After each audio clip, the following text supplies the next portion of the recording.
धर्म जी,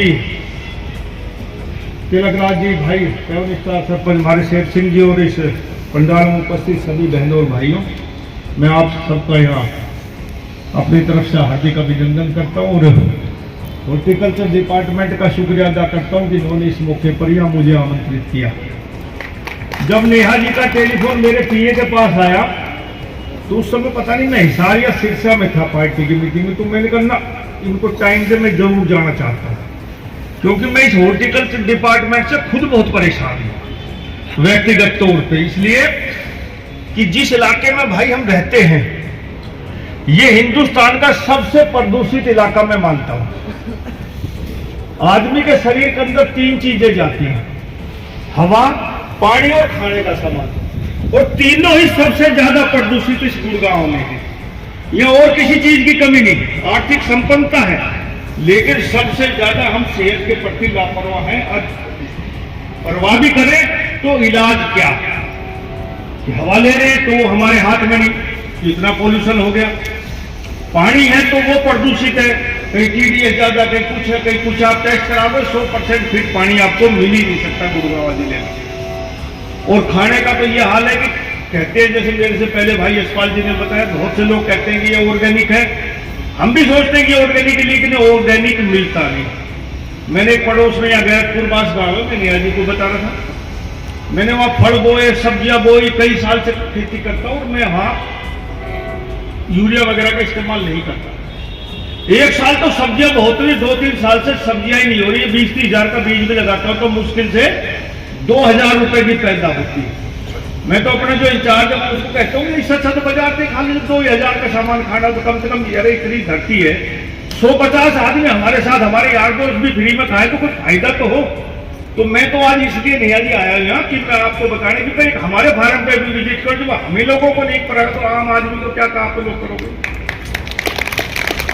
ईमानदारी से मैं इसलिए आया हूँ कि भाई आम आदमी, गुड़गांव में रहने वाला आदमी तंग है। संपन्नता सबके पास है, सब अच्छा स्वच्छ खाना चाहते हैं, लेकिन गुड़गांव में वो माहौल हम दे नहीं पा रहे। हम स्टॉल लगा देते, दिखा देते, कुछ बहनें अपने काम कर रही हैं, लेकिन आम आदमी इसमें जागरूक नहीं है। और हॉर्टिकल्चर डिपार्टमेंट और एग्रीकल्चर डिपार्टमेंट ये बिल्कुल गुड़गांव में काम बहुत कम कर रहा है, जितनी हम उम्मीद करते हो नहीं करता। एग्रीकल्चर की तो मैं मानता हूँ गुड़गांव में धरती रोज कम होती जा रही है, लेकिन जितनी बच रही है वो हॉर्टिकल्चर के लिए इस्तेमाल अच्छी हो सकती है यदि उसका सदुपयोग करें, लोगों को सही हम बताएं। तो वो पुरानी जो हम धरती में खाद, बाजरा और गेहूं और सरसों बोते आए, उससे अच्छा हम यदि जैविक खेती से कोई हम फल फ्रूट की सब्जी करें, कोई या कोई फ्रूट बोए, तो उससे ज्यादा पैदावार हो सकती है, सेहत भी हमारी ठीक रह सकती है। इसलिए आपका ज्यादा कर्तव्य बढ़ता है कि इस गुड़गांव जिले को सुधारने में। सबसे ज्यादा हम सड़कें बना देंगे, रोड बना देंगे और बड़ी बड़ी बिल्डिंगें बना देंगे, लेकिन जब हम शारीरिक रूप से ठीक नहीं होंगे तो हमारा उतना विकास नहीं हो पाएगा। और आने वाली नस्लों को तो हम इतना खराब करते जाएंगे कि गुड़गांव में कोई रहेगा नहीं। और मैं तो कई दिनों से, 2-3 साल से हर आदमी से कहता हूं कि यदि पोल्यूशन ऐसा ही रहा तो हमें अपनी राजधानी भी बदलनी पड़ेगी, और हमारे ना चाहते हुए भी सरकार को ये राजधानी यहाँ से 200-400 किलोमीटर दूर ले जानी पड़ेगी 5-4 साल में, यदि इस पोल्यूशन का इंतजाम नहीं हुआ तो सोचने का विषय गुड़गांव के किस हालात में हम जी रहे।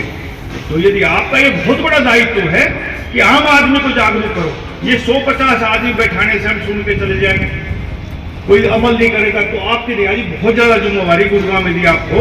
तो एक काम, एक सेमिनार आपने कर दिया 100-200 आदमियों का साल में, ना ऐसे काम नहीं चलेगा। गांव-गांव में जाके आप लोग अपने डिपार्टमेंट में, आपके आदमी नहीं है तो और 2-4 आदमी बुलवा लो, मिनिस्टर से मैं कह देता हूँ, जलाल साहब से, यहाँ आदमी भेजते हैं। गुड़गांव में बहुत जरूरत है, और जैविक खेती के ऊपर आप खास ध्यान दें और लोगों को मोटिवेटेड करें कि भाई नहीं ऐसे ऐसे हम ये पैदा कर सकते हैं, उसकी जांच करें मिट्टी की, हमारे यहाँ ये हो सकता है। मैंने अपने फार्म पे बहुत से ऐसे पेड़ लगा दिए जो 2 साल के बाद खत्म हो गए। एक तो मैं बताता हूं अमरूद का पेड़, अच्छा बड़ा पेड़ हुआ, तीसरे साल मर गया। मैंने कहा भाई क्यों मर गया? बोला इसमें इसका कैंसर हो गया। मैंने कहा कैंसर? तो बोला साहब एक नीमाटोड की बीमारी आ गई। मैंने हॉर्टिकल्चर, पता नहीं एग्रीकल्चर वालों को, और एक हमारे सांगवान साहब है डिप्टी डायरेक्टर एग्रीकल्चर से रिटायर, नाम सुना होगा, देखे होंगे, वो आजकल साउथ सिटी में ऊपर साउथ एंड में रहते हैं। मैंने उनको बुलाया फार्म पे, मैंने कहा सालमान साहब आप रिटायर आदमी, आप बहुत तजुर्बेकार हो, आप इसको देखो। बोले साहब ये अमरूद के सारे पेड़ आपके इसलिए मर गए, नीमाटोड की बीमारी आ गई। और ये नीमाटोड की बीमारी ये यूपी से आती है, कि यूपी की जो धरती है उस जो पेड़ हम यूपी से मंगाते हैं, इसलिए ये नीचे से वहीं से आती है। कहाँ से मंगा, ये पहले क्यों नहीं बताएगा? बोला जी ये तो हिसार साइड का, चाहे उस शायद अमरूद का नाम ही शायद हिसार कुछ है, हिसार सफेदा। तो मैंने कहा नाम तो इसका हिसार सफेदा, बोलो मंगाया तो आपने यूपी तक। मैंने कहा हमने तो इनको कह दिया जो लाने वाले हैं, तो भाई तुम ला दो, वो यूपी से लिया है। और वो 3 साल पैदा करने के बाद वो मर गए। अनार के पेड़ ऐसे लगाए मैं 5-7 को, वो सारे मर गए। ऐसे 4-5 किस्म के पेड़ लगाए और वो तीसरे साल 2.5 साल में वो मर गए। तो जमींदार को हमें क्या पता कि कौन सी फसल यहाँ होगी या नहीं होगी।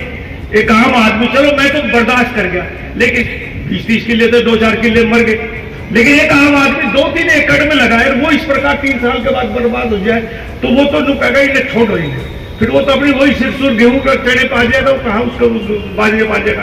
तो इसलिए पहले ही उनको थोड़ा समझाओ कि भाई इस खेती में ये खेती हो, ये पेड़ हो सकते हैं, ये सब्जी हो सकती है, तेरे को आर्थिक नुकसान जमींदार 10-20% तो बर्दाश्त कर सकता है कि मैं आपके 100 रुपए की फसल हुई, यदि मैं ऑर्गेनिक कर रहा हूं मैं 80 रुपए की तो बर्दाश्त कर लूंगा। लेकिन जमींदार ये बर्दाश्त नहीं कर सकता कि 80 रुपए की 2 रुपए की भी ना हो, वो कैसे अपने बच्चों का पालन पोषण करेगा। तो इसलिए मेरा आपसे निवेदन है कि इतना मोटिवेटेड करो और सही सलाह दो उनको कि भाई ये काम हो सकता है। मैं आप सब लोगों का बहुत बहुत शुक्रिया अदा करता हूँ, धन्यवाद करता हूँ कि इस मौसम में भी आप लोग एग्रीकल्चर के बारे में इतने ज्ञान देने के लिए आए। मेरी तो मजबूरी थी कि मैं तो खुद भुगत भोगी हूँ इसलिए आया हूँ, लेकिन आप लोग यदि ईमानदारी से चाहते हैं कि हमारा गुड़गांव अपन पे स्वास्थ्य के प्रति ठीक रहे और आने वाली नस्लों को अच्छी हवा, अच्छी पैदावार हम दे सके, तो मेरा आपसे भी निवेदन जितना ज्ञान आप अपने अंदर रखते हैं वो अपने पड़ोसी को, अपने गांव में आप जरूर दें। आपका बहुत बहुत धन्यवाद। जय हिंद, नमस्कार।